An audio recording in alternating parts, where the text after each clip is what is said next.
Okay, so we're in the same program here, and I'm in the form load event now, and this is where we're populating the array with the pictures. And I'll just say all of the pictures, all 5 pictures are JPEGs, and they have the JPG extension. What I've done here with the orange kitty picture is changed it to JPEG, PEG. I see students do that sometimes. It's an honest mistake, but that's not the picture name. That's not the name of the picture that's in the debug folder. So this is going to throw a file not found exception.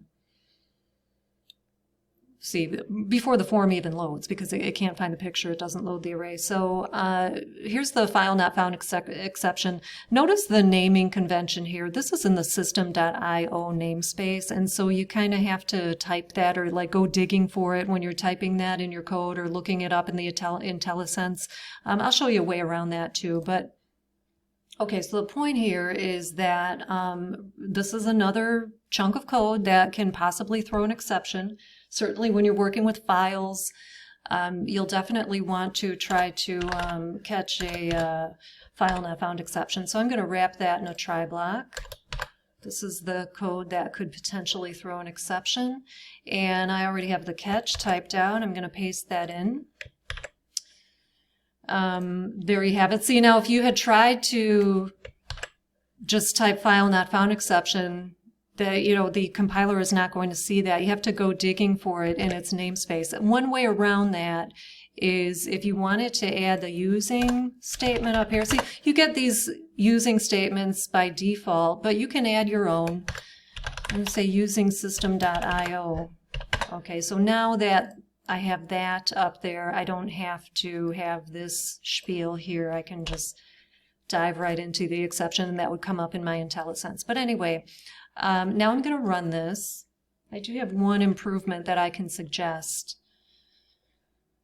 So we've caught the exception. Here's the message that I provided: invalid file name. A file you tried to use does not exist. Okay, that's great. It's a little friendlier than what we had before, but we can improve this even more by telling them exactly which file threw the exception and does not exist.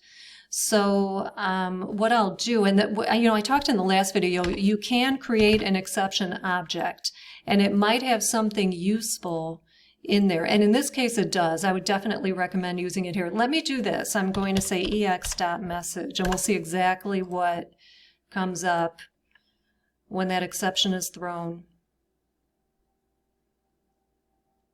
Okay, isn't that convenient? It's telling me, it doesn't say much to the user. This would not make sense to the user, but I am pinpointing the file that is the problem.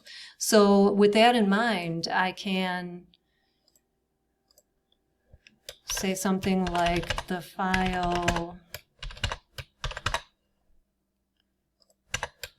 and then it's going to be plugged in there. We'll say does not exist. And then, I would probably expand on that and make it even friendlier and tell the user to check the debug folder or, check the file name or something like that. But this is a way of, making your error as specific and user-friendly as possible. Okay. So I think in the next video, I'll switch gears and pull up a different program and talk about some of the exceptions that can be thrown when you're working with numbers and trying to do math problems, some of the mathematical exceptions that can be thrown.